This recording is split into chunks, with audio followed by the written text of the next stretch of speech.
it'll happen naturally. So work smarter, not harder, right? Great. So I saw most of y'all's books. I have a couple more of you guys who are going to show me the completed components tomorrow, okay? Because the goal is for you to see everything, and then we apply.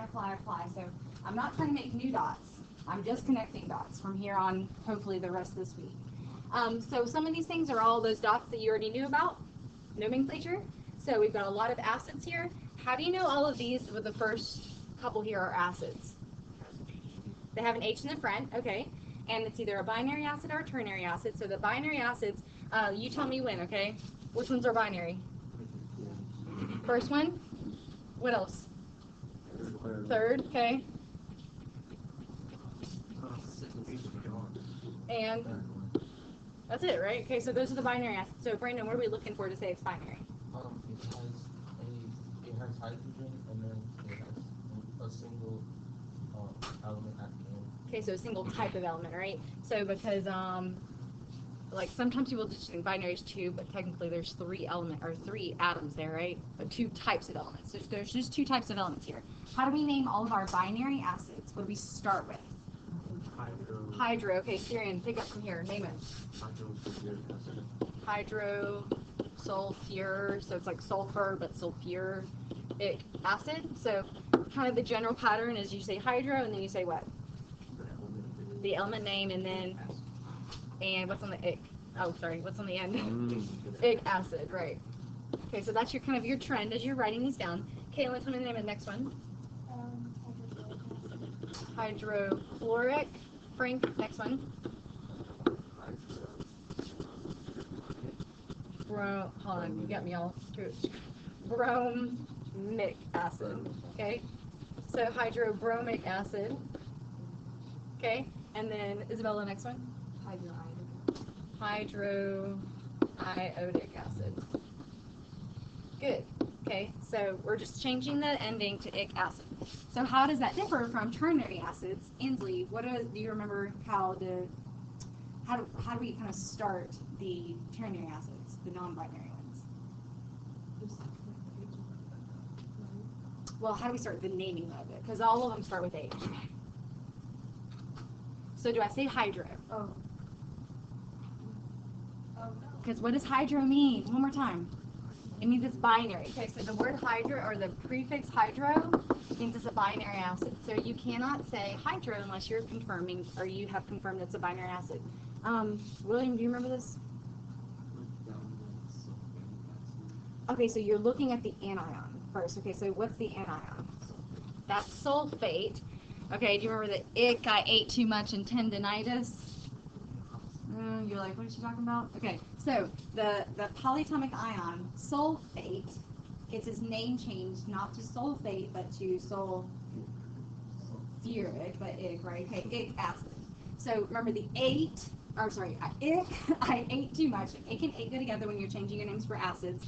And then ick and ate. Oops. Not sure what that was.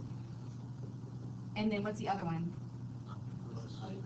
Ite and os, right? So tendinitis. But regardless, you're always going to end it with acid, because that's how you're telling me there's an H in the front. So this one will be named sulfuric acid, because that's sulfate. What about this one? What's this poly? It's not just chlorate. Perchlorate. That is that extra O there. That's actually the per one. So perchlorate gets changed to perchloric acid. Okay. What about this one? That's just chlorate. So chlorate goes to chloric acid. And then this one. So that was chlorate. So that technically is chlorite. So you change it from ite to os. So that's chlorus acid. And then last one, what's ClO1 minus? Not hydro. Below, say again? Hypo, right? So that's hypochlorite. So how do you change that?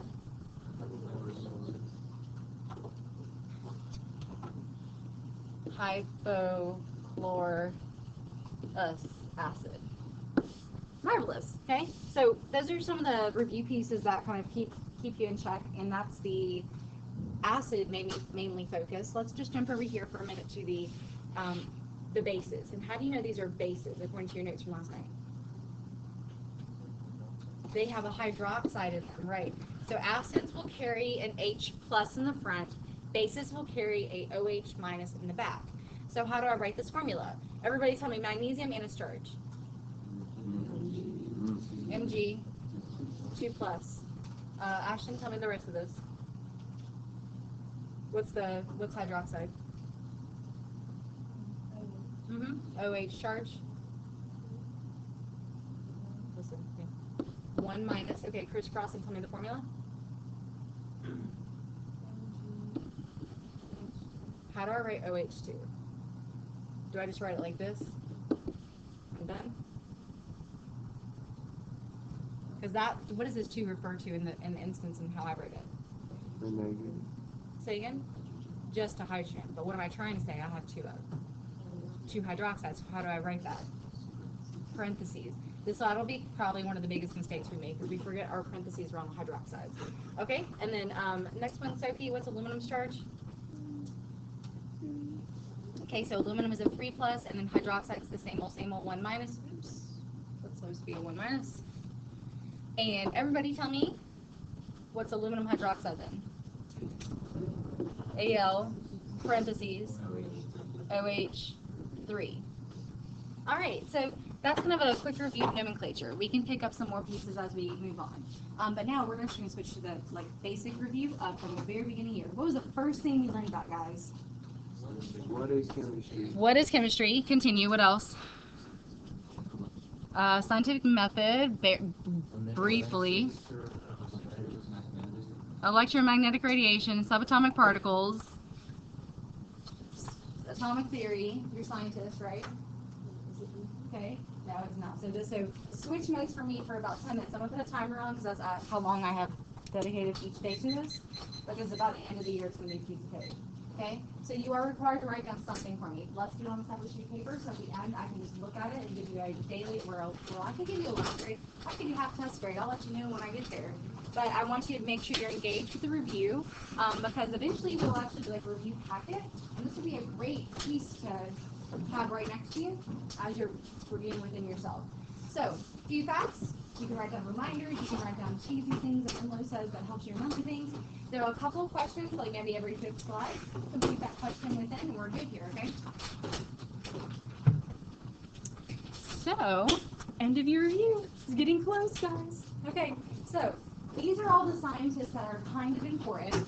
And so I'll hit the highlights here because some of these are going to be people that you remember a lot because that was your scientist. Some are ones that you're like, ooh, I've forgotten that person existed because it wasn't your scientist. But basically, we have this historical development of the atomic model. There's an evolution of the atom.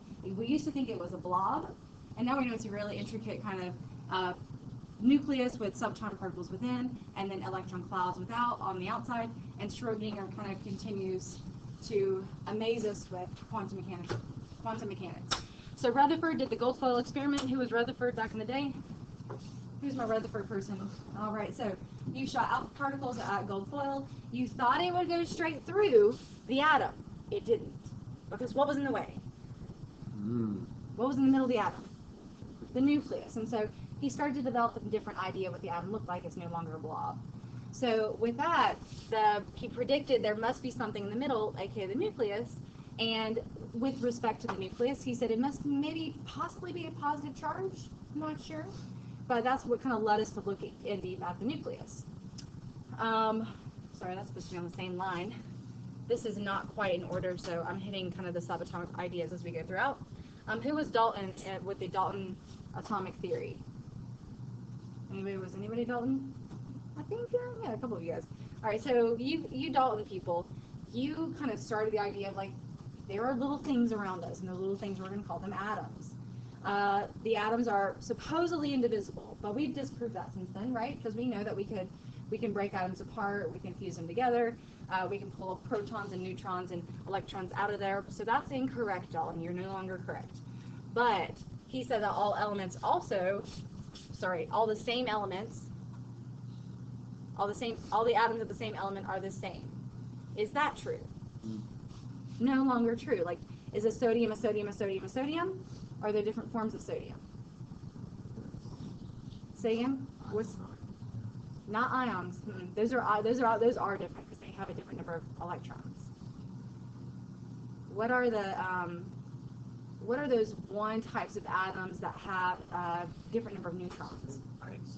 Isotopes. Yeah, everybody gets ions and isotopes mixed up. So, Dalton, you're no longer correct because there are isotopes and they all have a different mass, but they are the same element. They have the same number of protons. All right, so Thomson was the one who helped us learn that there were charged particles within the atom. And so he held a cathode ray tube up to the atoms, or up to a actually electrified sample of gases. And then the cathode ray tube had this electron beam, and it just shifted back and forth and deflected. So he assumed there must be something that was a kind of a negative charge within the atom, which we now call the electron. So electrons carry a negative charge. Because Thomson kind of just looked for the ratio, he didn't have the depth of information that he could have. Millikan piggybacked off of Thomson and did the oil drop experiment to find out a little bit more about the electron. And that's where he's like, I have the mass of the electron versus the charge. So he helped develop kind of more of a charge-mass relationship. But we basically say electrons are like tiny, tiny, tiny, tiny, very negligible mass. We basically say they're massless, but Millikan actually found a little bit more of a specific mass that they contain. So those were kind of the more important people early on. Bohr kind of started the more modern idea. Everybody pull up the Bohr diagram. It's on the blue reference table.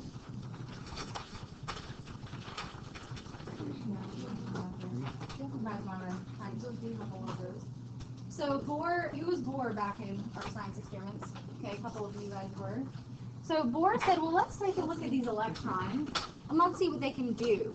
So the electrons can actually move around. What did Bohr call those rings around the nucleus? Say again? What he called them, say again? Orbits, right? And then Schrodinger, Einstein, de Broglie, a couple other people, they were like, no, we're going to call them orbitals. Okay, so Bohr called them orbits, and he said that each of the atoms have these quantized, which means a specific energy associated with each orbit.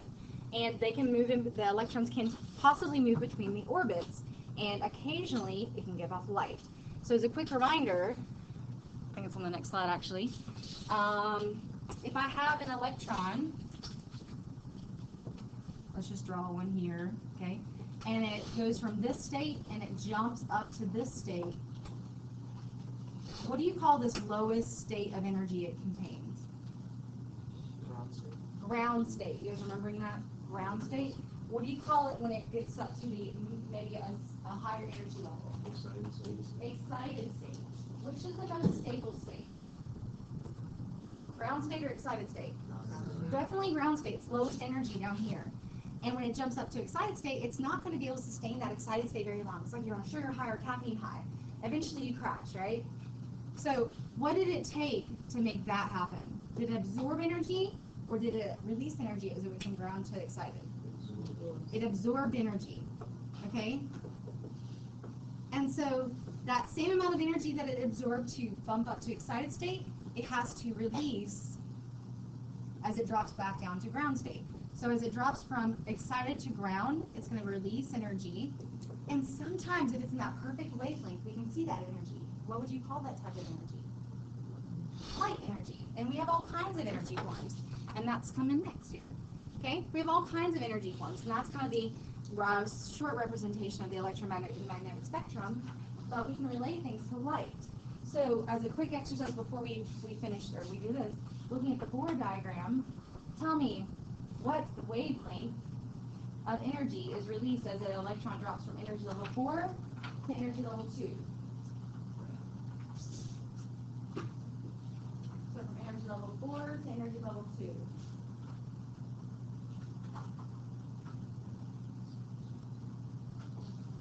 Is there anything?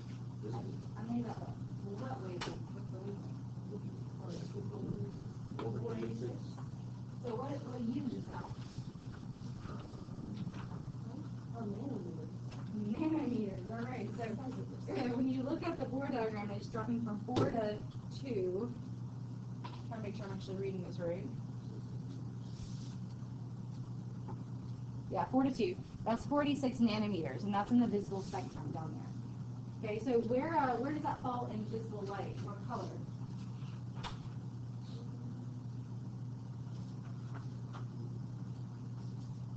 So 486 falls between 4.9 and 4.2 basically meters.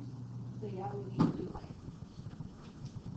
So you would have this reference table. You guys get this entire reference table in your exam. So we're going to start making sure we know how to use it. All right, so these three kind of ideas, and did I start my timer?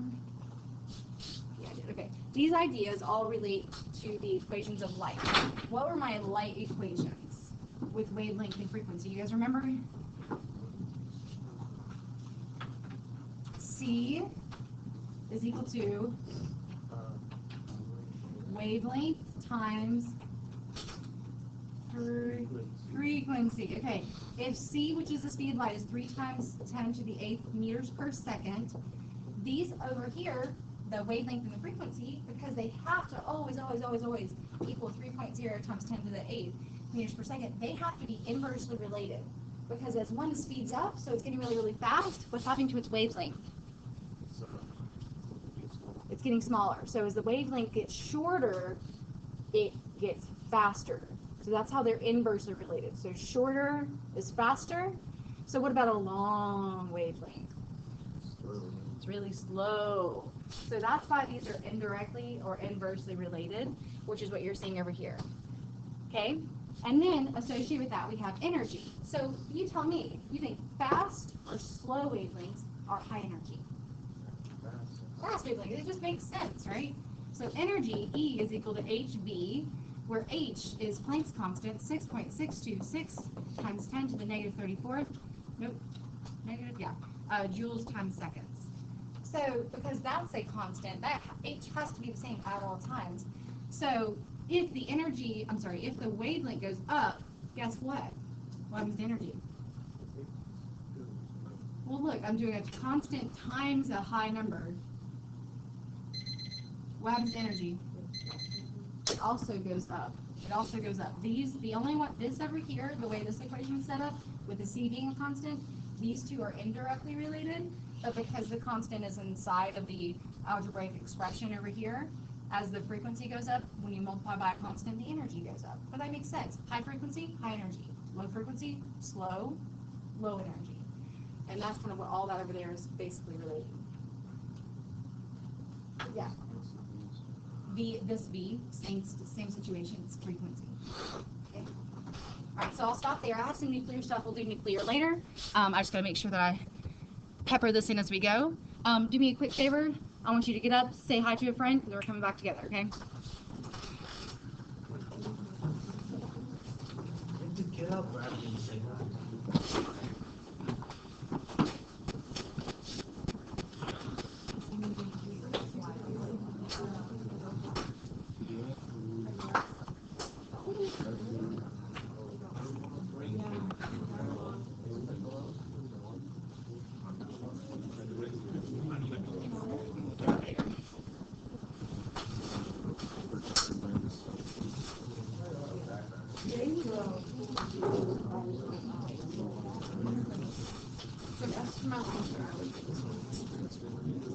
All right, and go back to your seat. Thank you. Saying hi does not take too terribly long. Let's go, folks.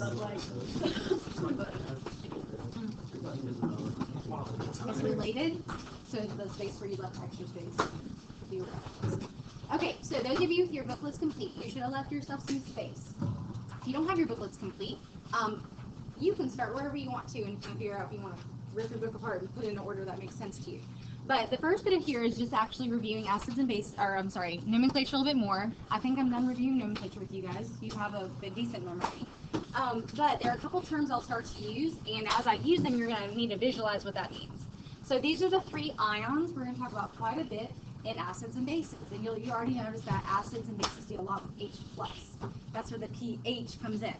So whenever I reference this, H+, you can call it 3 different things. You can call it H+, okay, so hydrogen ion. that's one way because it's an ion of hydrogen. What happened to it to make it get that plus charge? What happened to it to make it a cation? Yes, it lost an electron. Okay, quick review here. Let's look at hydrogen. Everybody find on the periodic table. What is it made of? What subatomic particles?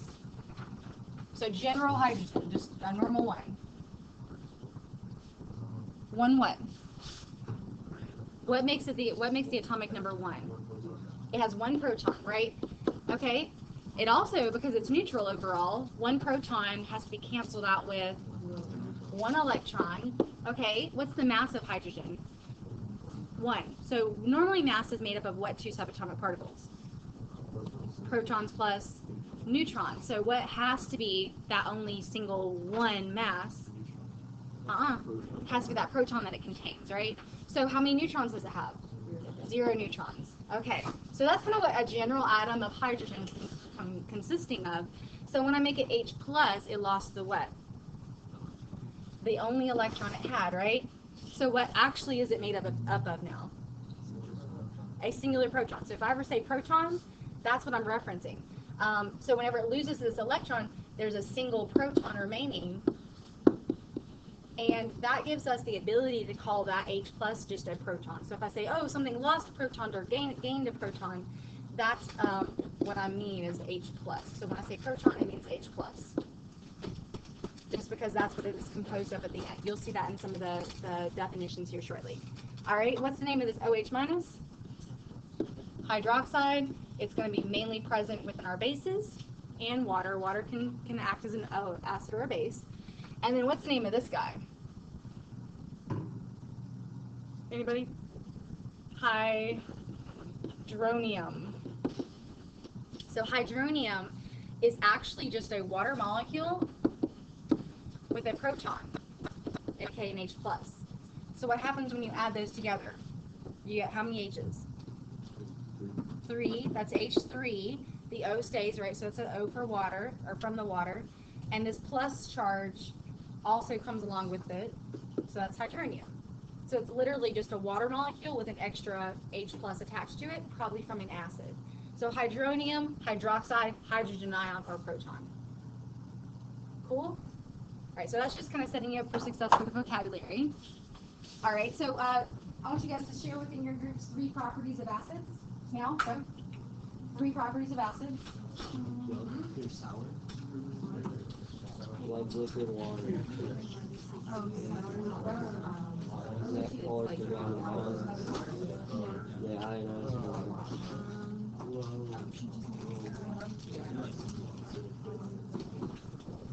All right, name 3 properties of bases. They're bitter. They're slippery like soap. And they're ionic and they dissociate.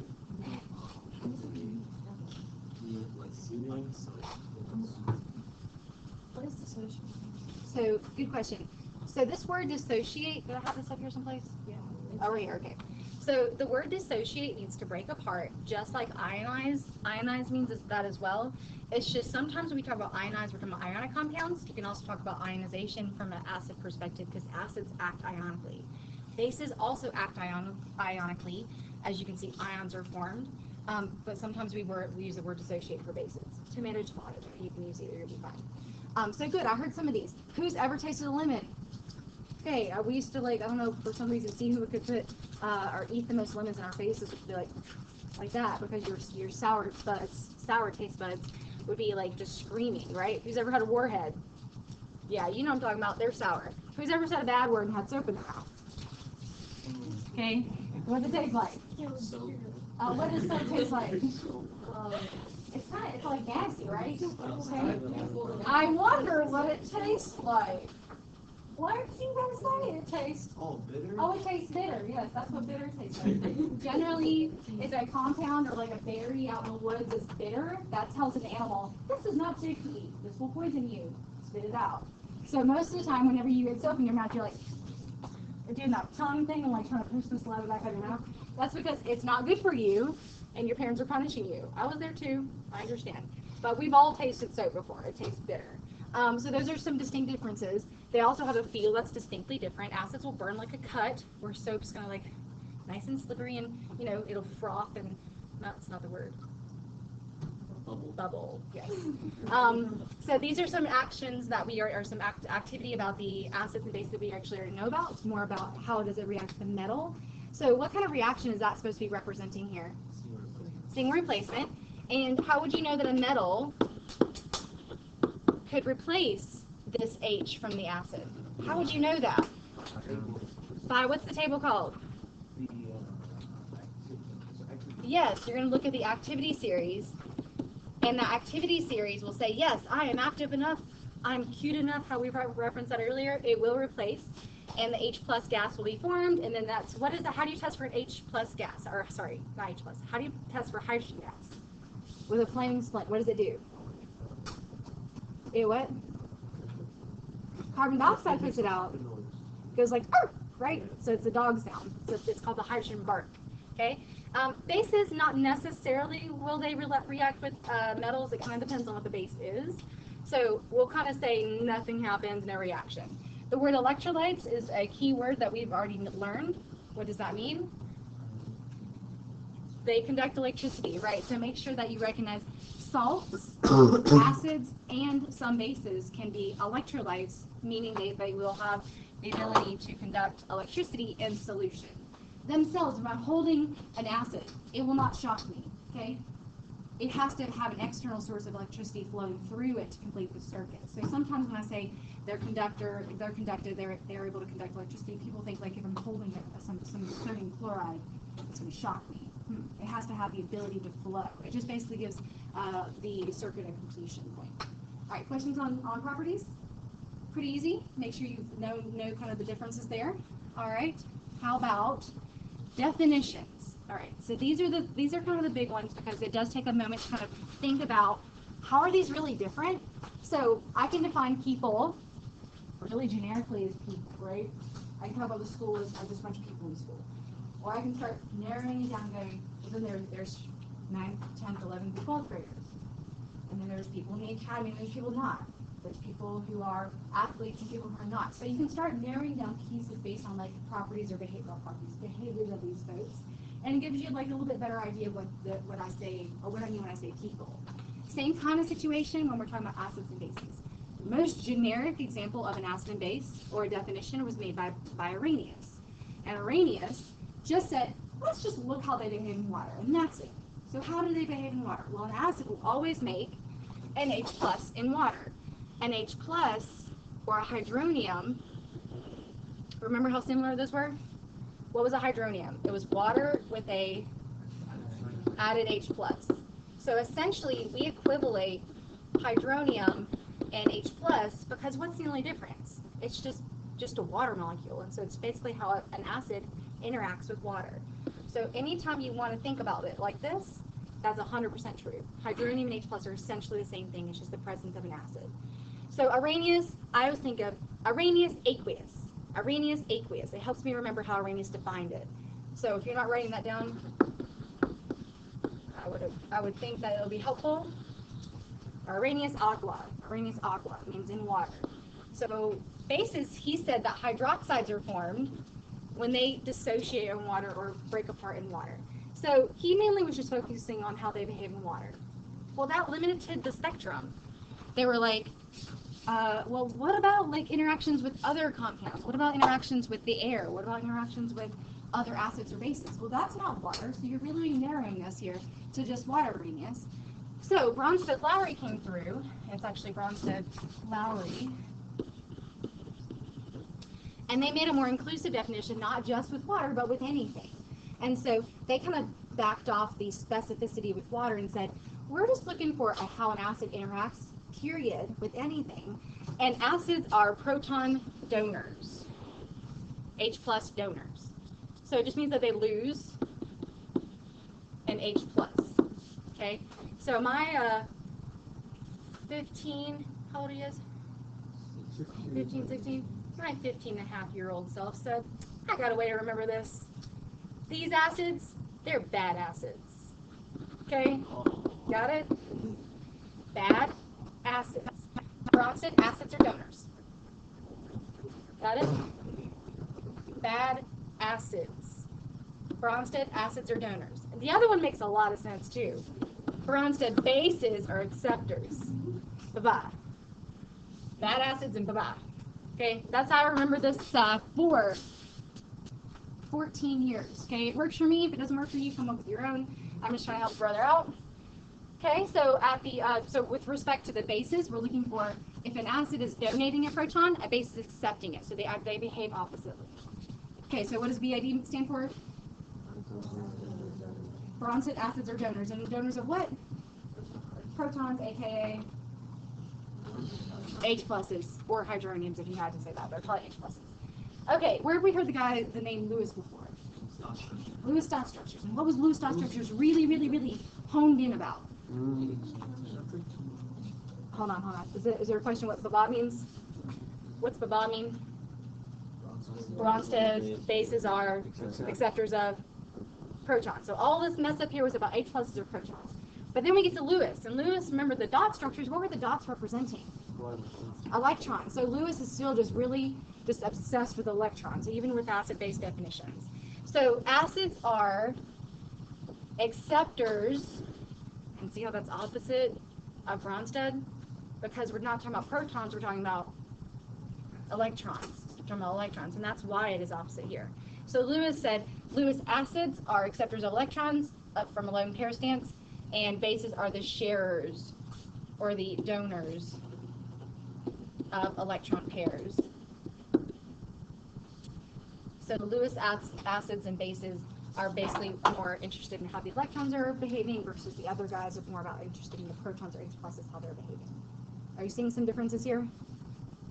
Yeah? All right, so let's look at these images here, and you're going to tell me, what is this one supposed to be representing?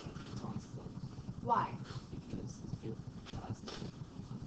Okay, so this acid is donating a proton to the base is accepting it. Okay, so that's that image. What about this one over here? Somebody other than Mikado. Arrhenius is looking how it interacts with water, right? Arrhenius aqueous, right? And this last one down here, Lewis, because we're looking at the sharing of a electron lone pair. Okay, so that's they are slightly different. All right. So yesterday you were looking at strength. And so we kind of know what strong means in the general sense, but with acids and bases, we're looking at how well do they break apart. A strong base, 100% a strong acid or a strong base, 100% breaks apart. Where a weak one doesn't exactly 100% break apart. So some acids are strong acids, some acids are weak acids. Not every acid in the world is going to have a really low pH. So there's a difference here, and there's actually only 6 considered to be strong acids in the world, and these are that right here. There are 3 binary and there are 3 ternary. Let's do the formulas. Bradley, give me one of the binary formulas. HCl. Okay, Shelby, another. One of these up here. Formula for either hydroiodic or hydrobromic. HI and Ishmael. Okay, so those are my 3 binary that are going to be considered strong, and I'll do an example related to this in just a second. Will, give me a nitric acid. Yep.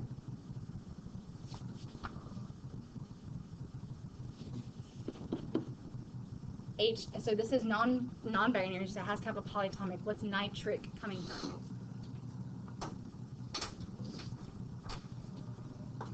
I'll come back to you. Do that in a second. Steering, give me perchlorate.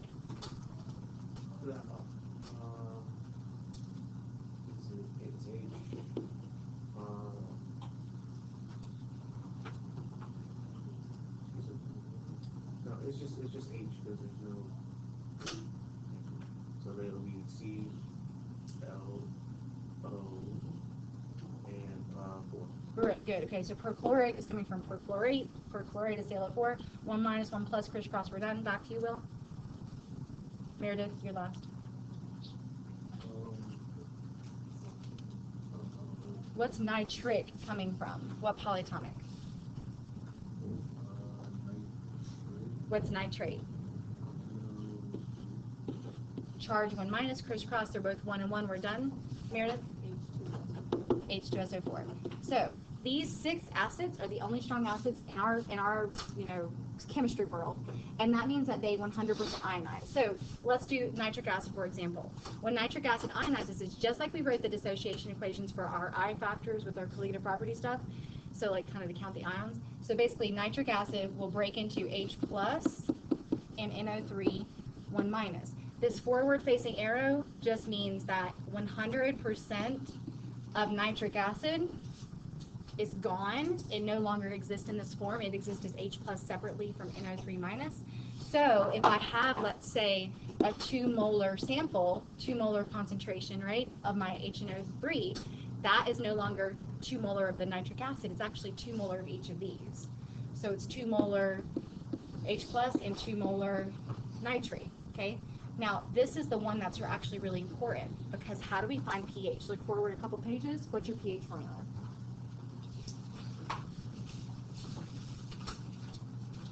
pH equals negative log of, so I hear hydronium concentration. What did I say hydronium could be equivalent to?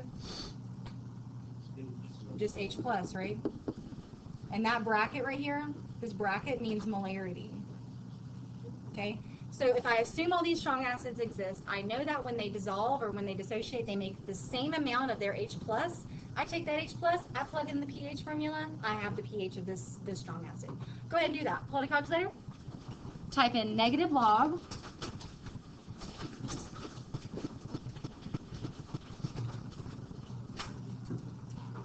of 2.0. So negative log of 2.0, because let's assume we're plugging in that concentration given here.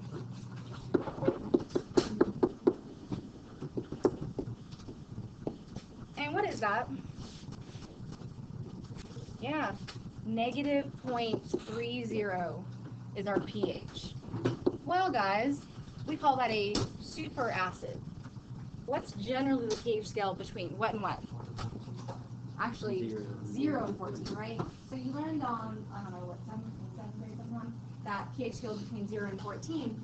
Well, you can extend a little bit past that, because we have things that are so acidic and so basic, they do extend past that. So, for example, this one is like, I wouldn't want to touch it. It would corrode my hand. Okay, it'd be bad. All right, so that's the importance of our strong acids. Now, what can you assume about anything other than these? These 6. They're weak acids, okay? So they're weak acids, so something like, ooh, what is acetic acid? Acetic acid. What's acetic sound like? Acetate, so think about acetate, acetate. Okay, and what's the charge of that?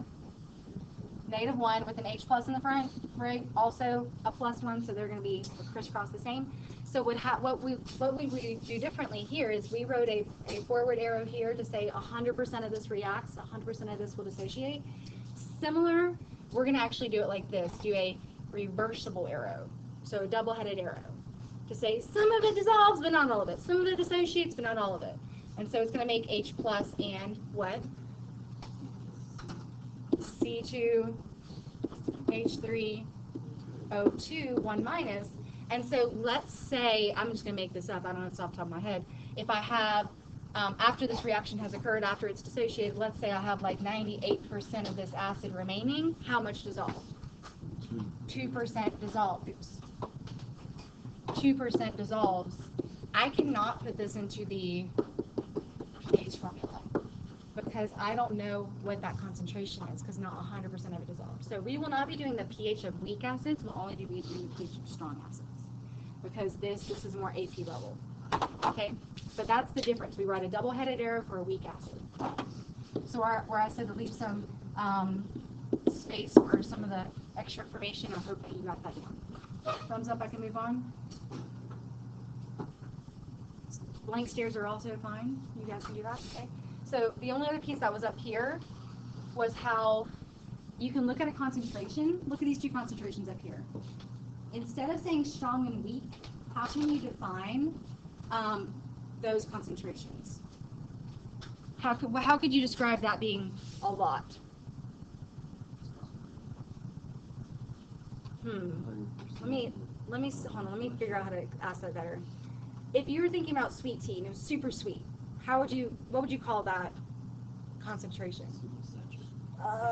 Okay, I'm gonna stop doing the guessing game. Okay, this is considered a concentrated weak acid because it's a concentrated 18 molar, super concentrated. It's not super saturated. It's just a lot of stuff and a little bit of volume. But that right there is not a strong acid, so I call it a weak acid. Okay.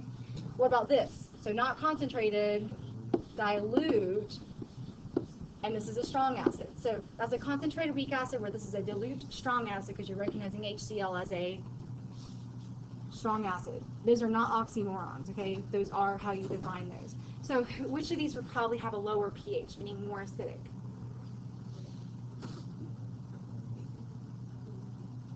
Yeah, even though it's dilute, that strong acid will have a lower pH just due to the nature of strong acids associating 100%. This one is a vinegar. Don't you guys eat vinegar? Not eat it, but like put it on things. Okay, so you can eat that where you would likely not eat hydrochloric acid even though it is in your stomach. Okay, let's just briefly talk about strong bases. They're very similar. Yeah.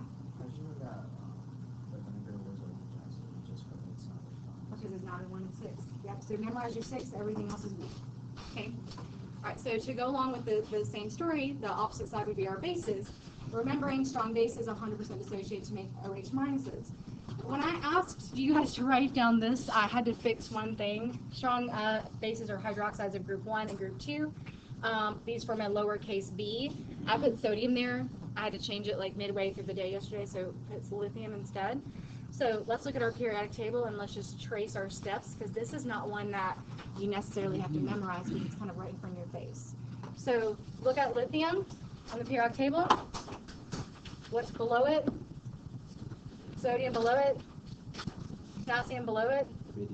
Rubidium, and then okay, then come up on the other side. What's next to cesium? Barium, and then strontium, and then calcium. You kind of think about it and you squint your eyes. Doesn't that look like a lowercase b? Yeah? All right. You just got to agree with me here, okay? So these are your 8 strong bases. Lithium hydroxide, sodium hydroxide, potassium, rubidium, cesium, calcium, strontium, barium hydroxide. Those all have to be in their hydroxide form, but those are your 8 strong bases. So what that looks like is, let's go potassium hydroxide. How does that dissolve? Potassium ion and hydroxide ion. So we assume the same thing. If I have a 5 molar, gosh, that'll be really concentrated, 5 molar KOH, so 5 molar potassium hydroxide, when it dissolves, how much hydroxide do I have? 5 molar. And that's what that forward arrow means. It means 100% of this dissociates into this. So let's use this as our given. Let's find the POH. Flip forward to your pH formulas. There are 6 of them. What is the POH formula? I'm going to kind of just do this down here, okay? POH is the negative log of what? OH minus concentration, right? Okay, what's my OH minus concentration in this example? Really concentrated. This is going to be unrealistic, but we're doing it. 5 molar. Put this in your calculator. Negative log of 5.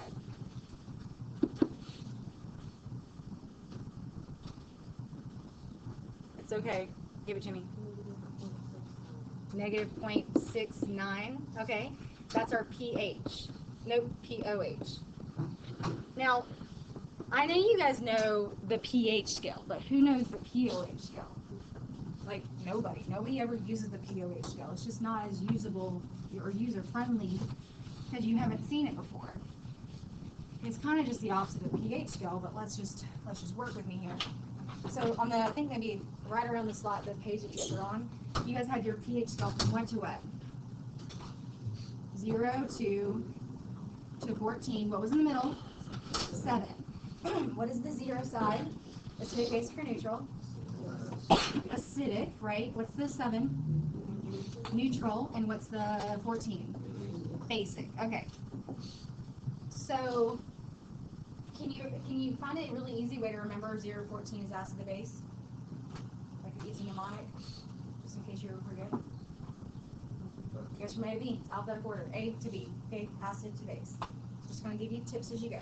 So if you're seeing this base, KOH, where would you expect its pH to be? It's a base. Above 7, right? Well, when you calculate the POH, you get negative 0.69. How can I convert that POH to pH? Look for the formula with pH and POH in it. What's your book? All right, so you're starting to see some connections here, right? So you're seeing that, I'm sorry, I'm doing this in between all the notes here, but you're seeing that pH plus POH equals what? 14. So if I have the POH as negative, basically it's 0, right? It's basically 0, it's negative 0.69. If it were 0 for POH, what would the pH have to be? Say again? 14, because 14 is what it equals, right? But let's go ahead and plug this in. pH, how do I solve for pH, by the way? How do I isolate this? Okay, subtract the POH from both sides. So we're doing pH is equal to 14 minus a negative 0.69. Okay, so what's pH? So we call that a super base. Like with Nicki Minaj, she knows what's going on.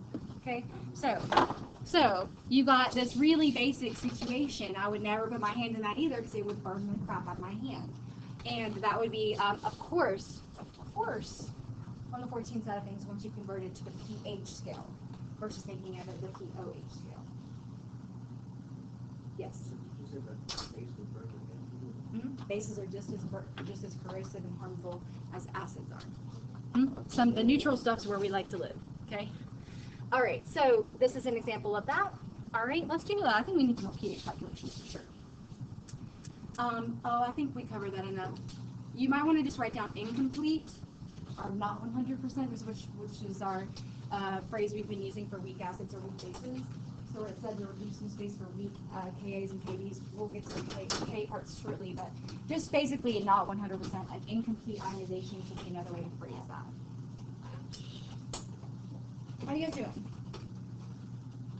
I'm trying not to talk a mile a minute, but you're adding pieces, and most of you guys are helping me answer some questions, so I feel like we're doing okay, but you gotta let me know. And we need a stretch break. Okay, so these equations we'll use as frequently as we can, just not right now. All right. So these are just particulate diagrams, and so when I actually ask you to draw them, you should be comfortable with these. When you look at this first one, hydrochloric acid plus water, and you can see the ion of chlorine and then hydronium. What are these white things? Hydrogens, what's the red thing? Oxygen. And what's this arrow right here mean? 100% ionizes. Good. Notice the acetic acid, which we've got some carbons, oxygens, and hydrogens interacting with water. We still make a hydronium. We still make our acetate, but we're writing the double-headed arrow to indicate the partial or the incomplete ionization. So that's kind of sometimes how it's written. Now, the one that we haven't written down yet, and I'll do this as an example for weak bases, this is ammonia. What's the formula for ammonia? NH. That's ammonium. Right, 3. Okay, that plus water will ionize with water.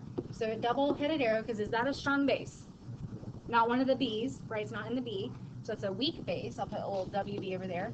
Weak base interacts with water. What does Bronsted-Lowry say bases do? They accept what?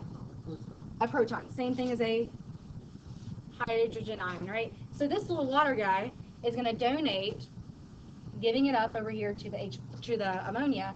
So this one's going to accept an H+, where this one was what? A donor, right, of an H+. So as I add an H+ here, what does this become? Ammonium, right, and H4+, because along with the H came a plus charge. And what's remaining here? What's left over? OH, thank you. All right, and what's the charge that's left there? Because it already removed one of the H+, or from a plus perspective. Negative, one minus. Okay, so here's where your definitions and then your conjugates. You guys wrote down your definition of conjugates, conjugate acids and conjugate bases. This is where this comes in. Okay, so who over here was acting as the acid? Water or ammonia? Who's acting as the acid? It's a Bronsted acid because it's a bad acid, but okay, it's a donor. Okay, so this one's the acid, right? This one's the base. And you could put BL there to represent the fact that it's a Bronsted-Lowry acid and Bronsted-Lowry base, but still is inclusive to those other definitions as well. Okay, so what did ammonia become once it changed? Ammonium. Okay, this is called the conjugate acid. So bases make conjugate acids. That's what you wrote down in your conjugate definitions. Acids make conjugate bases. So whenever you're labeling things as conjugates, it's not the reactants, it's going to be the products. Okay, so conjugates are products. That's kind of one hint. You can always determine it that way. And all you do is look for the similarities between the reactant and the products because it's really obvious that ammonia looks similar to ammonium, but what's the main difference here? What's the only difference here? A single H plus, right? What's the only difference here? A single H plus, right? So the whole reaction is one H plus going boom, boom, done. So one has lost it, one has gained it. So it's a partnership. They have to kind of do that together. But as you're labeling your bases, think about the fact that it's opposite when you form a product. It's a conjugate acid. And I'll show you how this actually makes sense. Let's just in our mind reverse this reaction. Let's start over here. What's happening between this guy and this guy? Syrian? Who's the donor here? Oh, so ammonia is the donor and hydroxide's the acceptor. What's donor refer to? Acid. And this is the base. Okay, so that's why that makes sense when we label them conjugate acid, because in the reverse fashion, this acts as an acid. In the reverse fashion, this acts as a base. So that is like the same vocabulary applies, the same definitions apply. All right, so I'm going to go to the conjugate slide so you can read it once again, and you need to add a couple of ideas to your slide, and then you're going to take a break from real fast. So here's our conjugates. It's long, but all that right there was the example that I just did. Okay, stand up, take a break. And also make sure you're reviewing the okay, let's stand up, honey. You splash water on your face. I thought I was friend one. I'm friend one. Splash water on your face. I'm friend one. Okay, that works. We're talking about it doesn't matter. If you're doing a phone check, do it quickly and then put your phone away. There's no signal. It's actually had a lot of shit. You know, remember, it was a nice thing to face because you don't want to think in your head. You think so. I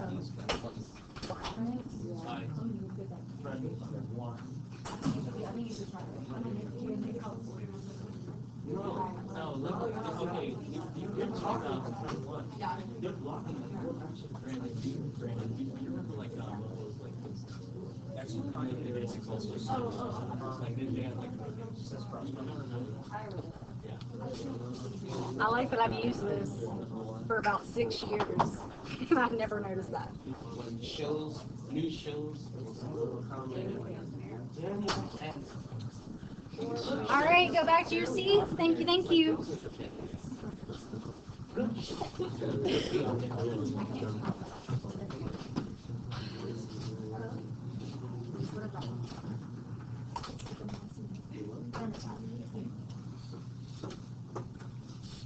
Okay, so the only other point I'll make on the conjugate information is that when I call something a conjugate acid,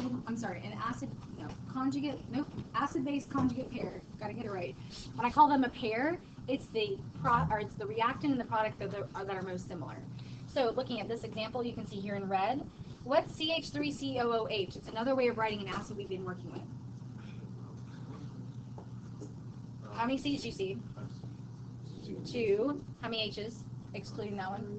3. O2. C2H3O2. That's acetate, and this is another way of writing acetate. It just helps like actually delineate the structure. But acetic acid and acetate are a conjugate acid-base pair because they're different by what? 1 H plus. And then water and hydronium are a conjugate acid-base pair because they're different by what? 1 H plus. So that terminology, most people get that wrong. Just telling you to be honest, like I've got data to support this. You will forget that unless you write it down. Okay. All right, so we're going to work on pH calculations here, basically for the rest of class. I did print out on the reference, on the lecture notes. You guys have these? Some examples of conjugate acid-base information and some pH practice. So work with me on this. Does anybody need one? I also have a word or a crossword there we'll hopefully get to. Let's start with this one. Yeah, okay, so the very top of the lecture notes, do you see these 3 examples on the left-hand side?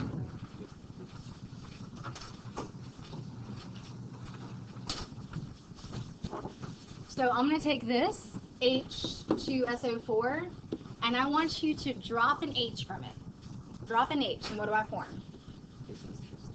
Say again? I'm sorry, drop an H plus, drop a proton. H, SO4. Yeah, see that H plus was alongside of that, right? So it can't be neutral anymore. It has to be charged. So it's a negative. Okay. So basically, this acid donated an H plus, which is right here. There's our H plus. What was left behind? The lack of an H plus, right? So 1 H was gone, and then it left a negative charge alongside of it as well. So if this is the acid, and then the difference between this and this is just 1 H plus, what do I call this? The conjugate base. Good. Okay, so I'm just writing it out kind of in half reactions, not with alongside of another certain base. So let's make this guy ammonium. Let's make it act as an acid. So drop off an H plus, it's acting as an acid, so I'll just write that over here. And what's remaining? Shut it up. NH3. This one already had a plus charge, right? So when I take off an H plus, that 1 plus comes along with it, right? Leaving it neutral, non-charged. So that's ammonia. So if this is the acid,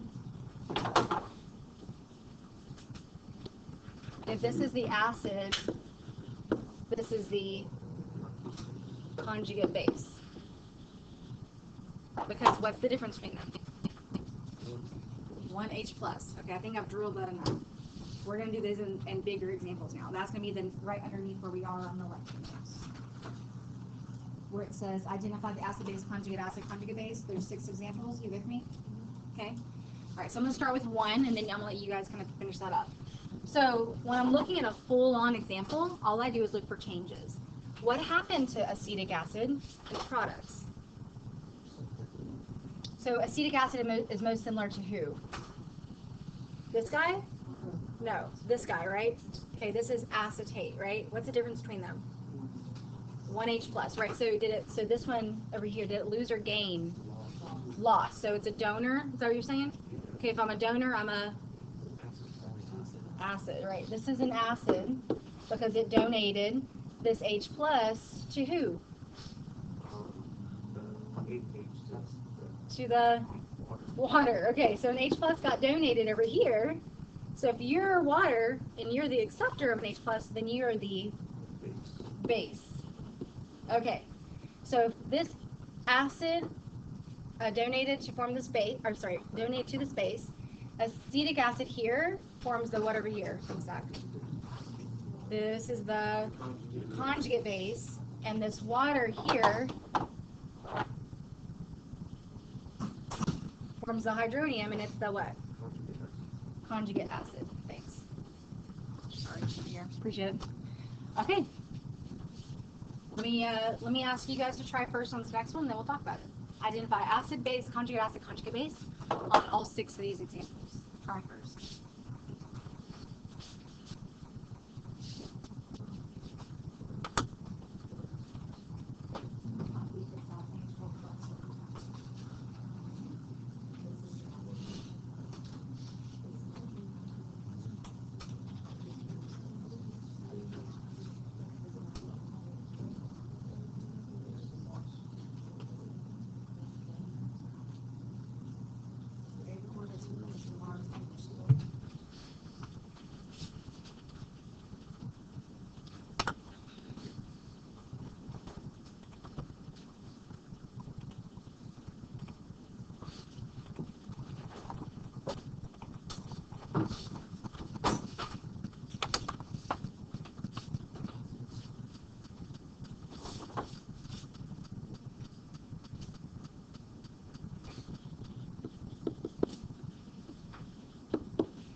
If you have completed the first three, you can check these.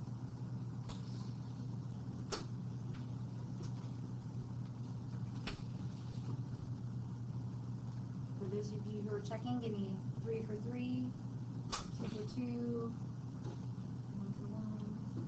I mean 1 for 3. All right. So for those of you who have already approached these, what are you mainly looking for? Like what's going to be your obvious process here, William? What found the acid first? How do you find the acid first? I looked for H. Well, it's not, so what if I give you one with both of them have H's? I looked for, so for number 2, I saw it was like hydrofluoric acid. So I looked for the H one. And then I made the sulfite, the base. And so then I looked at where the H would be transferring over to. Mhm. And I made that the conjugated acid. Mhm. And I would make them like all the conjugate base. Okay, that's a decent process. So one other point to make alongside of that is not only are you looking for where the H is, but you look and see the whole spectrum, what happened to the H. So between these two, as I look over here, I can see SO3 gained in H. Well, the only way that would have happened is if this one donated the H+. So you'll see me do a little arrow to see where the transfer occurred up front because I'm looking ahead. So H+ donated here, so this is the acid, this is the base because that's the donor and that's the acceptor. And then because HCl becomes Cl-, acids make conjugate bases, and bases make conjugate acids. That's your definition of conjugates there. Let's look forward one of these here. On one more. So let's look at down below, the lowest one, hydrogen sulfate, or sulfate, sorry, hydroxide and so forth. So look at both of these and look at the products. Omar, tell me what happened to, tell me over here who's the donor. Donor of the H+. Well, is the first one or the second one?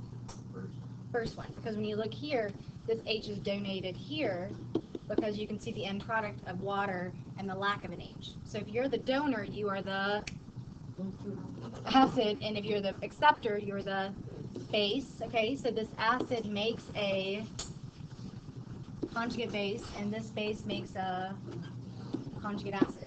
So maybe throughout you've seen water a couple times. Water can be acidic or basic because it has a H+ and a hydroxide. It's called amphoteric. What do you call people who can write with both hands? Okay, so that am in the front basically means both. Okay, so people who can write with both hands, or water that can act both ways, is going to be called, this is called amphoteric. Okay, let me switch to pH calculations. I can work some more with conjugate acid-based definitions, but I think it's valuable if we do pH calculations in class. So I'll do the rest of these with you guys later. Okay, you read a little bit about the pH scale. You read about how, or you saw the fun fact about it was actually established for a beer company. I thought that was a cool fact because they didn't want to poison their customers. So this guy's name, Sorensen. So sorry for Soren. Okay, it's a sad name. It's a great name. Yeah. Ishmael, stand up at the last station. Bye. Okay. So pH is definitely a measure of H+ concentration, but it's logarithmic. So if you have something that's pH 1 versus pH 2 versus pH 3, it's not 1, 2, 3. It's not like this is double and this is triple. That's not the case. It's logarithmic, so it's exponentially different. So if this was a pH 1, let's call this concentration 10. This would be a concentration of 100, and this would be a concentration of 1,000. Okay, so actually it would be opposite because it's pH scale. It's negative log. So this, let's call this a 10. Let's call this a 1,000. And call that a 100. Okay, good. So who has the most H plus concentration? Who has the highest H plus concentration? 3, 2, or 1? 1, because it's 1,000 versus 100 versus a 10 versus a 1, and then even lower than that. So that's something to think about when you're doing pH. So you will have drastically different numbers in terms of concentrations. I'll go to the autoionization of water later. Right, these are your pH formulas you wrote down, right? We've already used a couple of these. So what you're going to start to see is some similarities. So if I'm defining pH, I'm using H plus. Remember, hydronium can also be called H plus. Concentration. I'm going to get that straight from an acid. If you're finding POH, you're using the OH concentration. I'm going to find that straight from a base. Okay. Now, if I don't have that kind of information, and I'm starting to ask about 3 or 4 different calculations here, you'll use 3 or 4 different formulas. So let's say I do have hydroxide concentration. I can actually multiply hydroxide concentration times the H plus or hydronium concentration, and as long as I set it to 1 times 10 to the negative 14th, you'll see 14 is a pretty interesting number. How many times do you see it here? Twice. Okay, 1 here and 1 here. That's because the pH scale is supposed to span from 0 to 14, so it kind of completes itself. So if I multiply the two ion concentrations and I set it equal to 1 times 10 to the negative 14, it will always work. So it means I could technically solve for x there. I could solve for one of those. Now in your calculator, I don't believe you have an anti-log button. Who knows they have an anti-log button? Yeah, so some people have anti-log buttons, some people have to do it manually. So anti-log means 10 caret whatever's in here. So 10 caret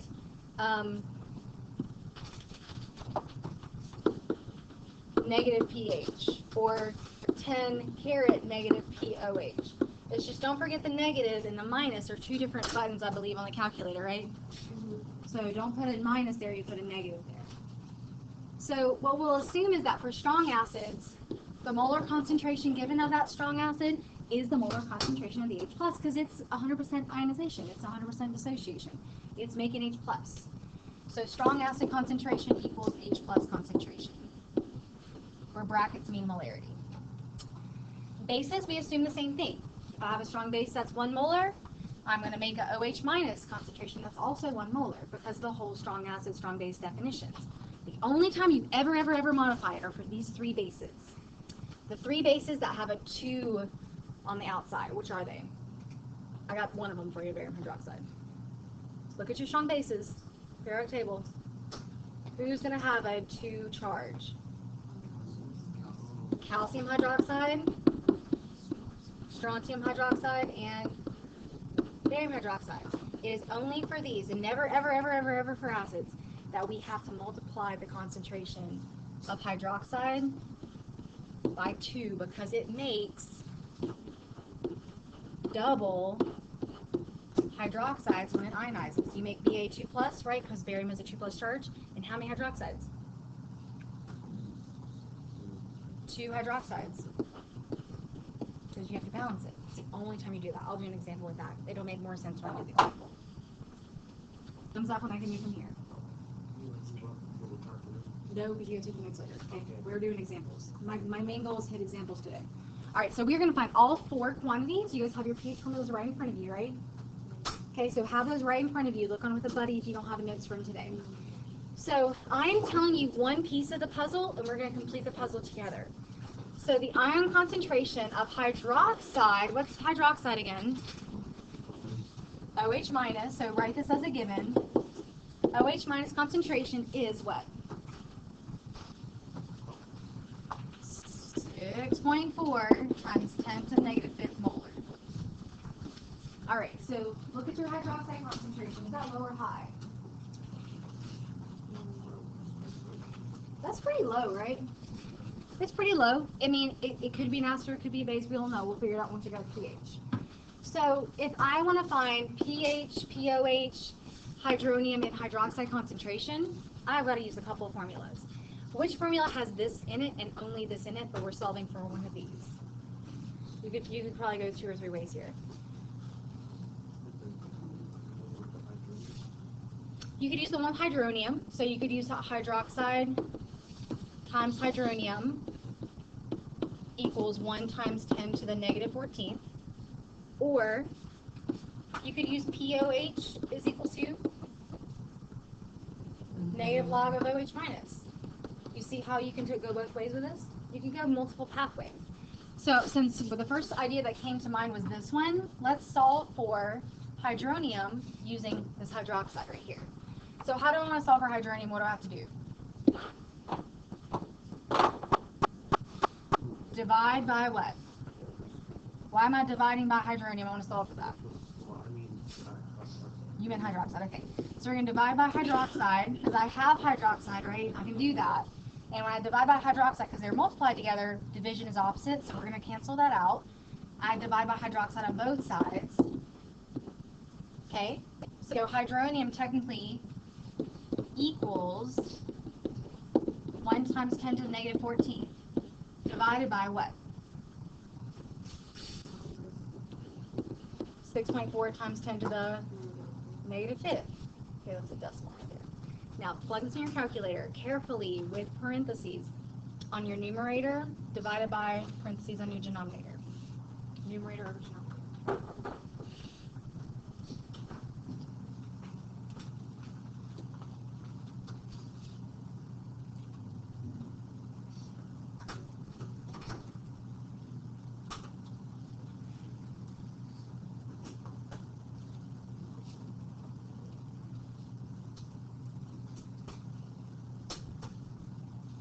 Any takers? Times 10 to the negative 10. Got it? Make sure you plug your calculator correctly. It's likely because there's not a negative someplace or you didn't put parentheses. Thumbs up if you made it that far. Okay. This is my hydronium concentration, correct? Circle that so you don't lose it because it's going to be hard to find. Okay, well, I've already solved for hydronium. I already have hydroxide. I also need to find pH and POH. So since somebody noticed the POH and OH concentration combination here, let's also just plug this in here and find the POH. So same story, calculator active, negative log of OH concentration, which was my given, 6.4 times 10 to the negative 5th. You should get like 4 point, was it 4.1? 4.19. Thanks. 2 down, 1 to go. Yeah. That should be 4. 4.9? I said 4. My bad. I don't know why I wrote 1. Good. All right, so we used the hydroxide twice. We used it to find the hydronium because of this relationship, and we used it to find the POH because of the POH and OH minus concentration relationship. So we have a number of ways to go about finding pH. What are the 2 ways I could find pH with this or this information? Yeah, Frank. Yeah, negative log times 4.56 to the negative 10. Okay, so I could do pH equals negative log of hydronium, which is this one, right? Okay, so let's do that first. pH is equal to negative log of 1.56 times 10 to the negative 10. So like 9 point, yeah. Oh, 194. I like it when I trust on my ears. Negative log.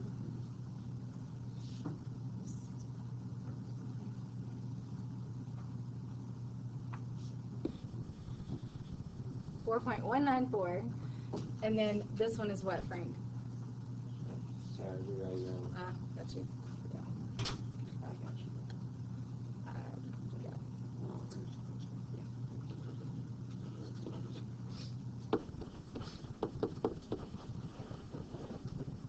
Got it?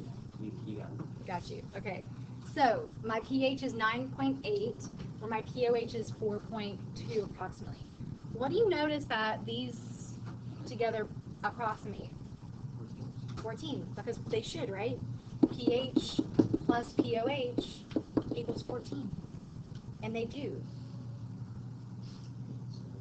Okay, so that's just an extra, like, you could have done it that way. You could have done that formula versus that formula. So the pH formulas are very flexible. You usually will use 2 or 3, but there are 6 to choose from, meaning that you have different routes to get to your answers. So one thing to note, though, is now you should be able to tell me, is this thing acidic or basic, this compound? It's a little basic, right? I always look at the pH, because if the pH is greater than 7, it's basic. And it's a little basic, right? And so what else is going to be greater? Hydroxide or hydronium if I'm basic? Who will I have a greater concentration of if I'm a base? Because hydroxides are coming from bases and hydroniums are coming from acids. And is that true here? What was my H plus? This guy, right? 1.5 times 10 to the negative 10. So 10 to the negative 10th is much smaller than 10 to the negative 5th by like 10,000-fold. Okay?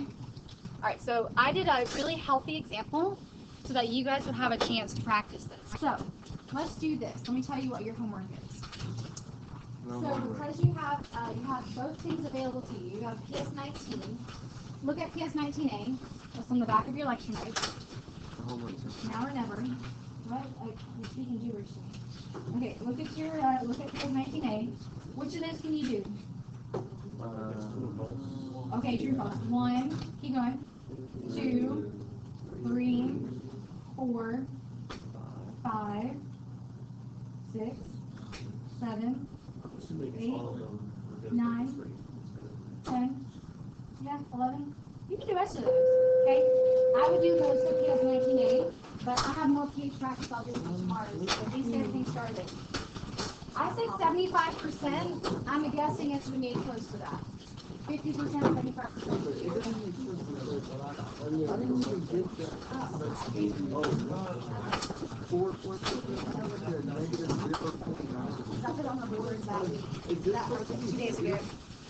Good job today, guys. Your notes seem to have been really helpful to them beforehand.